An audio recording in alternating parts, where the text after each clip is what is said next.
Hi friends, this is বানি and welcome to my channel. বন্ধুরা, আজকে আমি তোমাদের জন্য কিছু দারুণ এক্সপ্রেশন নিয়ে এসেছি, কিছু দারুণ ফ্রেজ নিয়ে এসেছি, যে ফ্রেজগুলোর ব্যবহার করলে তোমরা কিছু বাংলা বাক্যকে খুব সহজেই ইংলিশে ট্রান্সলেট করতে পারবে আর নিজেদের সেন্টেন্সগুলোকে আর একটু অ্যাডভান্সড করে তুলতে পারবে। দেখো, তোমরা যত তোমাদের কনভারসেশনে ইডিয়মস, ফ্রেজেস, স্মার্ট ওয়ার্ডসকে ইনক্লুড করতে পারবে, ততই তোমাদের কনভারসেশনগুলোকে আর একটু অ্যাডভান্সড করে তুলতে পারবে। আর ঠিক সেই কারণে আমি তোমাদের জন্য আজকে বেছে বেছে কিছু স্ট্রাকচার নিয়ে এসেছি, বেছে বেছে কিছু ফ্রেজ নিয়ে এসেছি। প্রত্যেকটা ফ্রেজের সাথে আমি এক্সাম্পল দিয়ে তোমাদেরকে বুঝিয়ে দেওয়ার চেষ্টা করব সেন্টেন্সে এগুলোকে আমরা ঠিক কিভাবে ব্যবহার করতে পারি, ঠিক কোন অর্থে ব্যবহার করতে পারি। তো প্রত্যেকটা এক্সপ্রেশনকে খুব মন দিয়ে বোঝার চেষ্টা করো, প্রত্যেকটা ফ্রেজকে খুব মন দিয়ে বোঝার চেষ্টা করো। আজকের ভিডিওটা কিন্তু খুবই ইম্পর্টেন্ট, খুবই ফ্রুটফুল হতে চলেছে। তোমরা কোথাও যাবে না, আমার সাথে ভিডিওটা একদম শেষ পর্যন্ত থাকবে। যারা চ্যানেলে নতুন অর্থাৎ প্রথম আমার ভিডিও দেখছো তারা প্লিজ চ্যানেলটাকে সাবস্ক্রাইব করে নিও, তাহলে যখনই আমি ভিডিও আপলোড করবো তোমরা নোটিফিকেশন পেয়ে যাবে। তো আর দেরি না করে চলো শুরু করা যাক আজকের ভিডিও। সবার আগে আমরা যে স্ট্রাকচারটা দেখবো সেটা হলো it's written in the stars. That means something is destined to happen, অর্থাৎ কোনো একটা জিনিস হবেই এরকমটা লেখা আছে। আমরা প্রায় বলে থাকি এটা ভাগ্যে লেখা ছিল, এটা কপালেই ছিল, এটা হওয়ারই ছিল। এরকম অর্থে আমরা সেন্টেন্সে এই স্ট্রাকচারটা ব্যবহার করে থাকি, এই ফ্রেজটা ব্যবহার করে থাকি, it's written in the stars. Sentence দেখো, সেন্টেন্স আমরা এই ফ্রেজটাকে কি করে ব্যবহার করছি।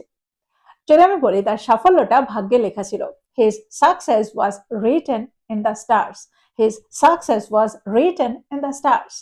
দেখো, এখানে আমরা it is written in the stars এর জায়গায় হিজ সাকসেস বা হার সাকসেস ইজ রিটেন বা was written in the stars বলছি। যেহেতু সেন্টেন্সটা পাস্ট টেন্সে রয়েছে সেহেতু আমরা ইজ এর জায়গায় ওয়াজ এর ব্যবহার করেছি। একটা এক্সাম্পল দেখো, যদি আমি বলি আমি বিশ্বাস করি কিছু সম্পর্ক নিয়তিতেই লেখা থাকে বা কপালে লেখা থাকে বা এটা হওয়ারই থাকে, সেন্টেন্সটা কি হবে? I believe some connections are written in the stars. I believe some connections are written in the stars. তো এক্সাম্পলগুলোর মধ্যে দিয়ে আমার মনে হয় তোমরা বুঝতে পারলে সেন্টেন্স আমরা এই ফ্রেজটাকে কি করে ব্যবহার করছি। এবার আমরা দেখবো এর পরেরটা। পরেরটা হলো jump on the band wagon. সেন্টেন্সে প্রায় আমরা এই ফ্রেজটার ব্যবহার হতে দেখি। তো এটার কি অর্থ? দেখো, জাম্প অন দ্য ব্যান্ড ওয়াগনের অর্থ হলো যখন কোনো জিনিস ট্রেন্ডে চলে তখন সেটাতে ঝাঁপিয়ে পড়া। আমরা প্রায় যখন কোনো জিনিস ট্রেন্ডে চলে, অর্থাৎ যে জিনিসটা এখন প্রচলিত, সেটা করতে আগ্রহী হয়ে যায়, সেটার ওপর আকৃষ্ট হয়ে যায়, আর এটাকেই আমরা বলি jump on the band wagon. Sentence দেখো, সেন্টেন্স আমরা এই ফ্রেজটাকে কি করে ব্যবহার করছি। যদি আমি বলি না বুঝে শুধু ট্রেন্ড দেখে ঝাঁপিয়ে পড়ো না, দ্যাট মিনস আমি এখানে অর্থ করছি কোনো কিছুর জনপ্রিয়তা দেখে, সফলতা দেখে সেটাতে ঝাঁপিয়ে পড়ো না, আগে ব্যাপারটাকে বোঝার চেষ্টা করো। তো এটাকেই আমরা বলছি ট্রেন্ড দেখে ঝাঁপিয়ে পড়ো না। সেন্টেন্সটা কি হবে? Don't jump on the bandwagon without understanding it. Don't jump on the bandwagon without understanding it.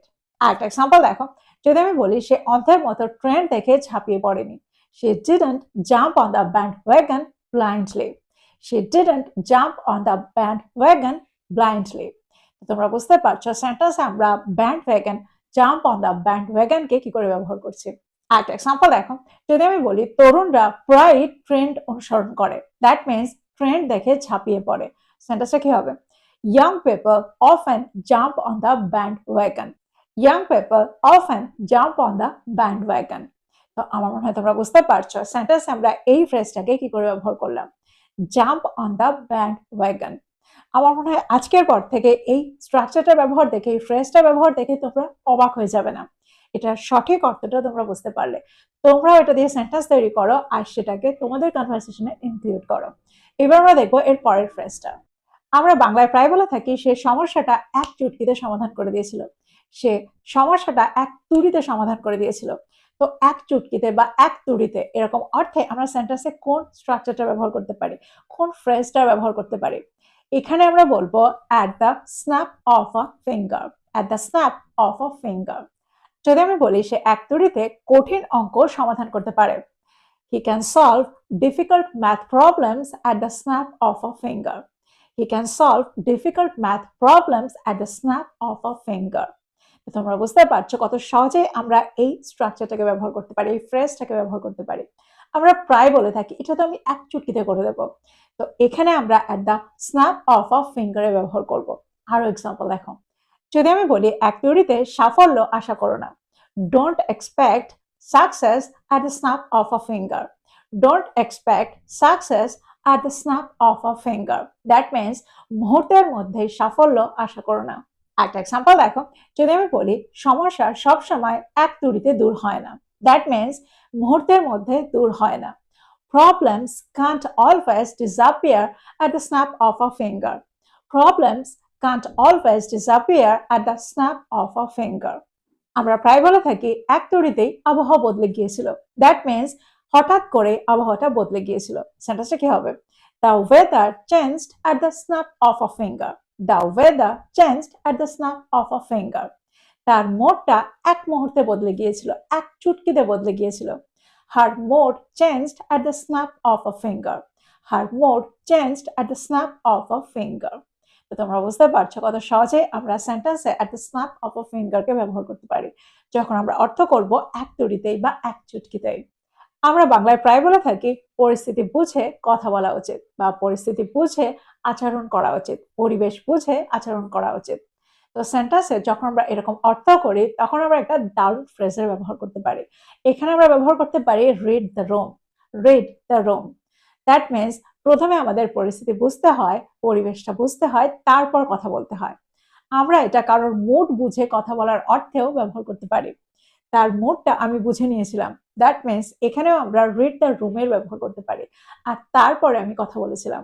Sentence দেখো, সেন্টেন্সে আমরা এই ফ্রেজটাকে কি করে ব্যবহার করছি। যদি আমি বলি সে পরিস্থিতিটা বুঝেছিল এবং চুপ ছিল, দ্যাট মিনস আমি এখানে অর্থ করতে চাইছি সে পরিস্থিতিটা বুঝে চুপ ছিল।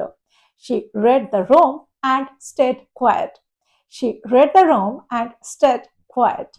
আর এক্সাম্পল দেখো, যদি আমি বলি সে দ্রুত পরিস্থিতিটা বুঝে বিষয়টা বদলে দিয়েছিল। She quickly read the room and changed the topic. She quickly read the room and changed the topic. আর এক্সাম্পল দেখো, যদি আমি বলি পার্টিতে সে পরিবেশটা বুঝতে পারেনি, এখানে আমরা বলতে পারি he couldn't read the room at the party. He couldn't read the room at the party. বা আমরা এটাও বলতে পারি he failed to read the room at the party. Both are correct. তো এক্সাম্পলগুলোর মধ্যে দিয়ে আমার মনে হয় তোমরা বুঝতে পারলে সেন্টেন্স আমরা এই স্ট্রাকচারটাকে, এই ফ্রেজটাকে কি করে ব্যবহার করছি। এবার আমরা দেখবো এর পরের ফ্রেজটা। আমরা প্রায় ব্যবহার হতে দেখি স্ট্রাইক আপ আ কনভারসেশন। আমরা প্রায় সেন্টেন্সে এই ফ্রেজটার ব্যবহার হতে দেখি। তো স্ট্রাইক আপ আ কনভারসেশন, এই ফ্রেজটার কি অর্থ? দেখো, যখন আমরা অর্থ করি কারোর সাথে হঠাৎ বা সহজভাবে কথা শুরু করে দেওয়া, আলাপ শুরু করে দেওয়া। আমরা এখানে অর্থ করি অচেনা কোনো ব্যক্তির সাথে, দ্যাট মিনস আগে তার সাথে আলাপ হয়নি, এরকম অর্থে আমরা সেন্টেন্সে এই ফ্রেজটা ব্যবহার করি। প্রায় আমাদের সাথে এরকমটা হয়, আমাদের প্রায় আলাপ শুরু করতে হয়, কথা শুরু করতে হয় এমন ব্যক্তিদের সাথে যাদের সাথে আগে কখনো আলাপ হয়নি। তো এরকম ক্ষেত্রে, এরকম অর্থে আমরা সেন্টেন্সে স্ট্রাইক আপ আ কনভারসেশনের ব্যবহার করে থাকি। সেন্টেন্স দেখো তোমরা আরো ভালো করে বুঝতে পারবে। যদি আমি বলি আমি আমার নতুন প্রতিবেশীর সঙ্গে কথা শুরু করেছিলাম, আলাপ শুরু করেছিলাম। I struck up a conversation with my new neighbor. I struck up a conversation with my new neighbor. আর এক্সাম্পল দেখো, যদি আমি বলি পার্টিতে সে কথা শুরু করার চেষ্টা করেছিল। She tried to strike up a conversation at the party. She tried to strike up a conversation at the party. যদি আমি বলি কথা শুরু করা তার জন্য সহজ, it's easy for him to strike up conversations. It's easy for him to strike up conversations. দেখো, এই সেন্টেন্সটা একটু আলাদা। আমি এখানে এর ব্যবহার করিনি, অর্থাৎ আমি এখানে বলিনি স্ট্রাইক আপ আ কনভারসেশন। দেখো, যখন আমরা কোনো একটা পার্টিকুলার কনভারসেশনের কথা বলবো, একটা আলোচনার কথা বলবো, তখন আমরা সেন্টেন্সে স্ট্রাইক আপ আ কনভারসেশন বলবো, অর্থাৎ একটা আলাপ শুরু করা। কিন্তু যখন আমরা আলাপ শুরু করাটা তার কাছে খুব সহজ, দ্যাট মিনস এখানে আমি কোনো একটা আলাপের কথা বলছি না, এখানে আমরা কনভারসেশনস এর ব্যবহার করব। আর যখন আমরা কনভারসেশনস বলবো তার আগে এর ব্যবহার সেন্টেন্সে করব না। তো সেন্টেন্সটা কি হলো? It's easy for him to strike up conversations. It's easy for him to strike up conversations. তো আমার মনে হয় তোমরা বুঝতে পারলে সেন্টেন্স আমরা এই ফ্রেজটাকে কি করে ব্যবহার করছি। এবার আমরা দেখবো এর পরের ফ্রেজটা। আমরা কখনো কখনো কোনো প্রশ্নের সরাসরি উত্তর না দিয়ে এড়িয়ে যাই। কখনো কখনো এরকম প্রশ্ন থাকে যে প্রশ্নের উত্তর আমরা সরাসরি দিতে চাই না, তখন আমরা একটু চালাকি করে এড়িয়ে যাই। এটাকে আমরা ইংলিশে কি করে বলবো? এখানে একটা দারুণ ফ্রেজের ব্যবহার আমরা করতে পারি। এখানে আমরা ব্যবহার করতে পারি dodge the question. Dodge the question. Sentence দেখো, সেন্টেন্স আমরা এই ফ্রেজটাকে কি করে ব্যবহার করি। যদি আমি বলি সে প্রশ্নটা এড়িয়ে যাওয়ার চেষ্টা করেছিল, he tried to dodge the question. He tried to dodge the question. যদি আমি বলি সে সব সময় ব্যক্তিগত প্রশ্ন এড়িয়ে যায়, he always dodges personal questions. He always dodges personal questions বা she always dodges personal questions. একটা এক্সাম্পল দেখো, যদি আমি বলি প্রশ্নটা এড়িয়ে যাওয়া বন্ধ করে সরাসরি উত্তর দাও, স্পষ্টভাবে উত্তর দাও, সেন্টেন্সটা কি হবে? Stop dodging the question and answer clearly. Stop dodging the question and answer clearly. তোমরা বুঝতে পারছো সেন্টেন্সে আমরা ডজ দ্য কোয়েশ্চেন এই ফ্রেজটাকে ঠিক কোন অর্থে ব্যবহার করছি। এবার আমরা দেখবো এর পরের ফ্রেজটা। আমরা বাংলায় প্রায় বলে থাকি ইঙ্গিতটা বুঝে নেওয়ার চেষ্টা করো। সে ইঙ্গিতটা সহজেই বুঝে নিয়েছিল, সে সংকেতটা বুঝে নিয়েছিল, অর্থাৎ সূক্ষ্ম বার্তাটা সে বুঝতে পেরে গিয়েছিল। তো এরকম অর্থে আমরা সেন্টেন্সে ঠিক কোন ফ্রেজটা ব্যবহার করতে পারি? দেখো, এখানে আমরা ব্যবহার করতে পারি pick up on cues. Pick up on cues.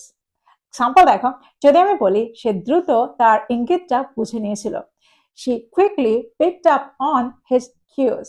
She quickly picked up on his cues. আর এক্সাম্পল দেখো, যদি আমি বলি সূক্ষ্ম বার্তা বুঝে নেওয়ার চেষ্টা করো বা সূক্ষ্ম ইঙ্গিত বুঝে নেওয়ার চেষ্টা করো, try to pick up on subtle cues.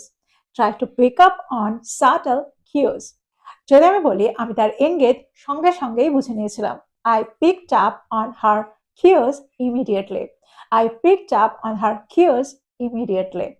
তো আমার মনে হয় তোমরা বুঝতে পারছো সেন্টেন্স আমরা পিক আপ অন কিউস এই ফ্রেজটার ব্যবহার কোন অর্থে করছি। তো এই ছিল কিছু ইম্পর্টেন্ট ফ্রেজ, ইম্পর্টেন্ট এক্সপ্রেশন। আমার মনে হয় প্রত্যেকটাকে তোমরা বুঝতে পারলে, আর প্রত্যেকটাই কিন্তু খুবই ইউজফুল। সেন্টেন্সে বারবার আমরা এগুলোর ব্যবহার হতে দেখি।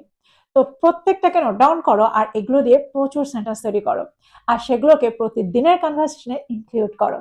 আর ভিডিওটা ভালো লাগলে লাইক করতে ভুলে যেও না, বন্ধুদেরকে শেয়ার করো যারা ইংরেজি শিখছে। So this is all about today. I will be back with another video. Till then, take care. Thank you for watching this video. Bye bye.